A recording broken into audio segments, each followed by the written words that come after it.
From bridal shoes and exquisite batik pieces to rare postcards from Penang, the National Heritage Board received more than $6 million worth of support last year, and about 100 individuals and organizations who contributed in one way or another were recognized at the annual Patron of Heritage Awards ceremony held yesterday evening.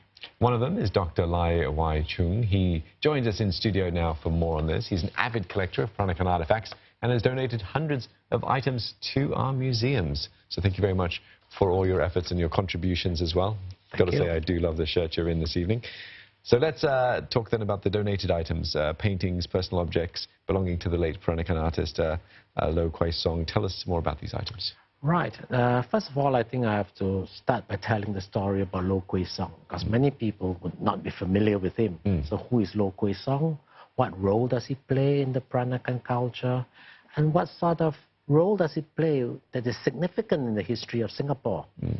So to start it off, Low Quasar was born in 1889 of Malaccan Peranakan parents, and he was a natural artist. As a schoolboy at Raffles School, he was able to paint portraits, charcoal portraits, and landscapes and animals, and sold them at 5 cents to each of his He was an entrepreneur. friends. An artist and an entrepreneur. That's right. And he was a self-taught artist. Fantastic. There was no formal training. And he was an artist in all sense of the word. So by the time he was 21 and 22, in the year 1912, he had already received an award for an art competition that was organized by the Singapore Art Club. And by 1915, Dr. Lim Boon Keng, whom we're all familiar with, gave him a gold medal for his contributions to the Singapore Amateur Drawing Association. Now, by the 1920s, 1924 to be exact, he painted a portrait of the famous Ung Tiong Ham, the Sugar King of Java, a full-size portrait, and he charged him 3,500 Straits dollars, which is equivalent to 50,000 Singapore dollars today.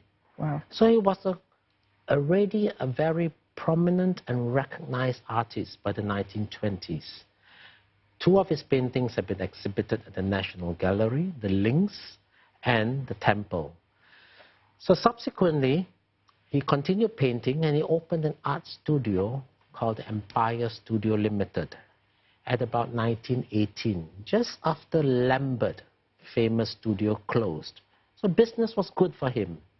And he specializes in hand coloring monochrome photographs, which was the rage at that time, because that was before color photographs. So these pieces hold specific historical significance as well. Because because we forgot about Low Quasar. We have only remembered artists from the Nanyang artists onwards. And the Nanyang artists, Nanyang Academy came about in the 1930s. So Low Quasar is 1910s and 1920s.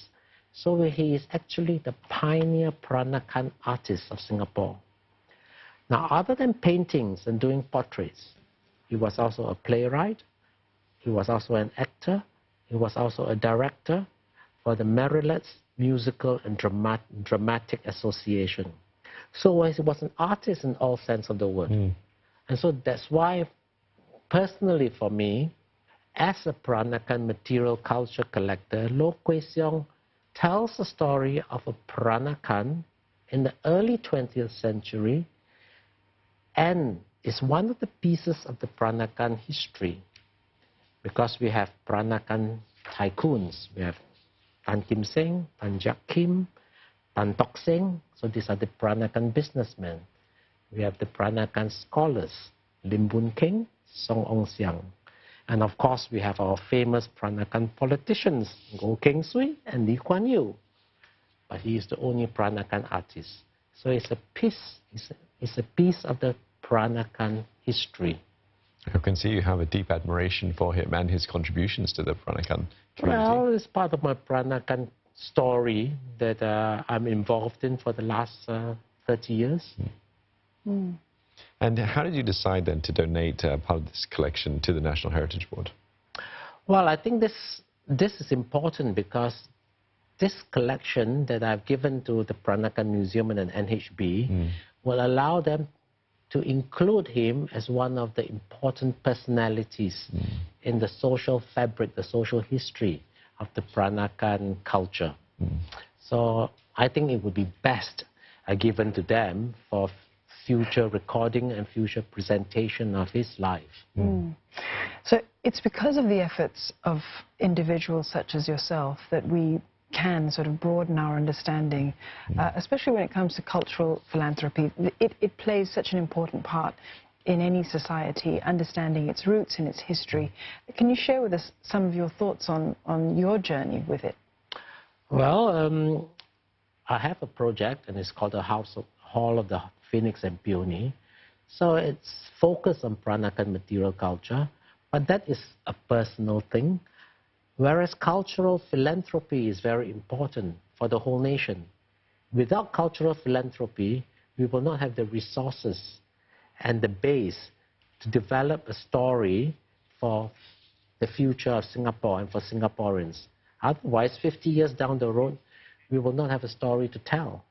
So it is extremely important. I cannot emphasize much more than what you have said, that everyone who is involved in our country, in Singapore, should contribute to cultural philanthropy as much as possible.